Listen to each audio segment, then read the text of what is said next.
სინდისის პატიმრების ოჯახის წევრებმა სულ რამდენიმე წუთის წინ დაასრულეს შეხვედრა დედოფლის წყაროში მოსახლეობასთან. ისინი თავდაპირველად იმყოფებოდნენ დედოფლის წყაროს ბაზრის მიმდებარე ტერიტორიაზე. ამის შემდეგ შემოიარეს ცენტრალური ქუჩები და პირდაპირ შეიძლება ითქვას, რომ ახლა დედოფლის წყაროში მცხოვრები მოქალაქეების უმეტესობას დეტალურად აქვს ინფორმაცია იმასთან დაკავშირებით, თუ როგორ არიან ახალგაზრდები დაპატიმრებულები უკვე რამდენიმე თვეა უკანონოდ. სინდისის პატიმრების ოჯახის წევრებმა მოსახლეობას გააცნეს წერილები, რომლებიც პატიმრებას საგანგებოდ ამ გაზეთებისთვის გამოაგზავნეს. ასევე საინტერესო იყო ისიც, რომ დღეს მოქალაქეების უმეტესობა საკუთარი ინიციატივით ერთვებოდა ამ პროცესში, ეხმარებოდნენ სინდისის პატიმრების ოჯახის წევრებს და თავადვე ცდილობდნენ, რომ დედოფლის წყაროს რეგიონში დაერიგებინათ ის გაზეთები, რომელიც პატიმრების ოჯახის წევრებმა საგანგებოდ დღევანდელი დღისთვის თბილისიდან ჩამოიტანეს. ასევე სინდისის პატიმრების ოჯახის წევრები იმყოფებოდნენ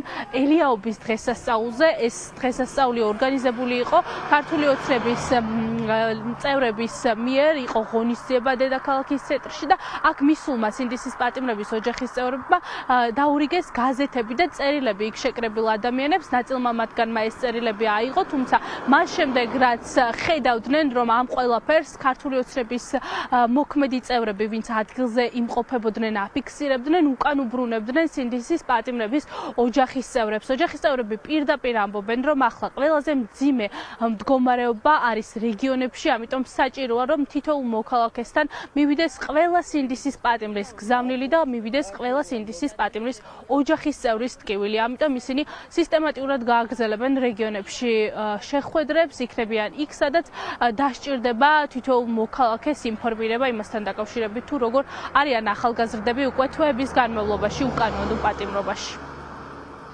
დედოფლის წყაროში ელიაობაა, როგორც თქვეს, და ზეიმობს მხოლოდ ოცნების მხარდამჭერები, ვინც არიან. დანარჩენი მოსახლეობა თითქოს რაღაც გარიდებულია ამ პროცესისაგან და ისინი კიდე ცდილობენ მაქსიმალურად სწრაფად დაამთავრონ ის რა ღონისძიებაც აქვს. განსაკუთრებით ჩვენი გამოჩენის შემდგომ შეეცადნენ, რომ მაქსიმალურად გაცლოდნენ იმ არეალს, სადაც ზეიმი ჰქონდა. დღეს ალბათ პირველები ვართ, რომლებმაც შემოვიტანეთ მართალი და ობიექტური ინფორმაცია. ძალიან ბევრი გაზეთიც დავარიგეთ. ჩვენ წილვარში რომ გავიგეთ, რომ ქიზიყში ჩამოდიოდნენ სინდისის პატიმრების ოჯახის წევრები. ეს უბრალოდ მასპინძლობის ამბავი იყო, რომ არ გვემასპინძლა და მათთან ერთად სინდისის პატიმრების ხმა ქიზიყელებში არ გაგორცელებინა. ჩვენ ძალიან კარგად ვიცით ეს ადგილი, როგორი შიშის ბზარებით სავსეა აქაურობა, მაგრამ ქალებში როგორ ეტყობოდათ აი ცოცხალი ინტერესი და ნაპერწკლები იმისა, რომ გაიგოთ ხმა ჩვენგანაც და სინდისის პატიმრების შესახებ გაიგოთ მათგან, მათი წერილებისგან და ძალიან მიხარია, რომ დღეს ალბათ 40-ზე მეტ ადამიანს შევხვდი და ვუთხარი გამარჯობა და ვუთხარი, რომ სინდისის პატიმრები მათთვის წერდნენ. დავარიგეთ ეს გაზეთები, ვინც მართლა, ვისაც მართლა აინტერესებს სამშობლოს სიყვარულიც და ყველაფერი, იმათმა კი გამოგვართეს გაზეთები, მაგრამ ამ საკრებულებებსა და ამათ წევრებს საერთოდ რა შეედარდებათ, რა შეენაღლებათ, ამ გართობას და დროსტარებას ეგენი არ მოიკლებენ და სულ არ ედარდებათ ამათ არ ჩვენი პოლიტპატიმრები, არც საქართველო. არის კატეგორია ადამიანების, რომლებისთვისაც ჩვენ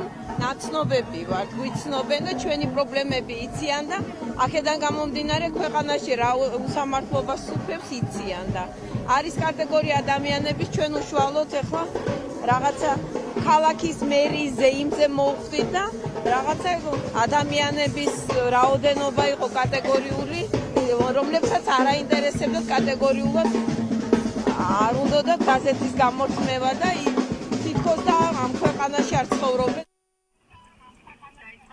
თავისუფლების ხმა ციხიდან გაზეთები რეგიონებში სისტემატურად დარიგდება და სინდისის პატიმრების ოჯახის წევრები სისტემატურად გააგრძელებენ მოსახლეობასთან შეხვედრას და მათ ინფორმირებას.